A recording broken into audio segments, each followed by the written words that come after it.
Hello বন্ধুরা, আজকের mission চিকমাঙ্গলুর। হঠাৎ করেই কালকে রাত্রিবেলা আমি এবং সৌমেন্দু দুজনে মিলে ডিসাইড করি যে চিকমাঙ্গলুর যাব।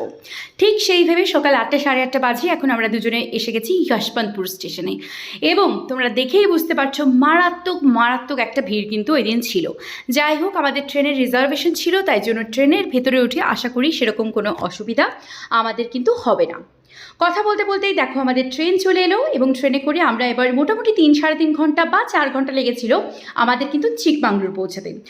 বাই দ্য ওয়ে, চিকমাঙ্গলুরকে কিন্তু কফি সিটি অফ ইন্ডিয়া বলা হয় এবং কর্ণাটকের হাইয়েস্ট মাউন্টেন পয়েন্টও কিন্তু চিকমাঙ্গলুরে অবস্থিত। মেনলি সেটা দেখার জন্যই আমরা দুজনে চিকমাঙ্গলুরে যাচ্ছি। আমি আর সৌমেন্দু দুজনেই কিন্তু আমাদের ট্রেন জার্নি খুব ভালোভাবে এনজয় করছি with some very famous South Indian snacks item. So চিকমাঙ্গলুরের নিয়ারেস্ট স্টেশন হচ্ছে কাদুর থেকে আরও 40 to 45 মিনিটস কিন্তু আমাদের বাসে যেতে হবে। একটি ছোটোখাটো জাংশনস বলতে পারো, এখান থেকে বাসে করে আমাদের চিকমাঙ্গলুর যেতে হবে।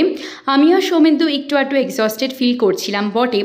বাসে ওঠার পরে খুব একটা প্রবলেম কিন্তু আমাদের হয়নি। খুব সুন্দর মাউন্টেন ভিউ একটা উপলব্ধি করতে করতে আমি আর সৌমেন্দু কিন্তু চলে যাচ্ছিলাম চিকমাঙ্গলুরের দিকে। চিকমাঙ্গলুর পৌঁছাতে আমাদের মোটামুটি বিকাল 3:30-4টে বেজে গেছিলো।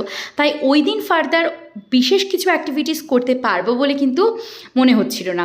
যাই হোক, বাট ওয়েদারটা কিন্তু ছিল অদ্ভুত সুন্দর। আমরা দুজনে আমাদের হোটেল রুমে চেক ইন করে ফেললাম। এটা ছিল আমাদের হোটেল রুম থেকে একটা ভিউ। খুবই একটা অর্ডিনারি হোটেল আমরা বুক করেছিলাম, যেহেতু হঠাৎ করে আমাদের ডিসাইড হয় যাওয়া। বাট ছোটোখাটো একটা মাউন্টেন ভিউ কিন্তু হোটেল রুম থেকে দেখতে পাওয়া যাচ্ছিল। হোটেল রুমে ঢুকে খুব তাড়াতাড়ি ফ্রেশ হয়ে গেলাম। ফ্রেশ হয়ে বেরিয়ে পড়লাম লোকাল অটো করে। কোথায়? একটি সানসেট পয়েন্ট দেখার জন্য।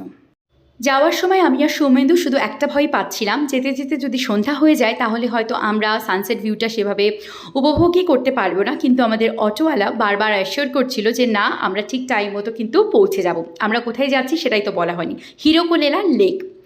ওখানে যাওয়ার পরে একটা অদ্ভুত সুন্দর স্তব্ধ একটা পরিবেশ আমরা কিন্তু ফিল করলাম।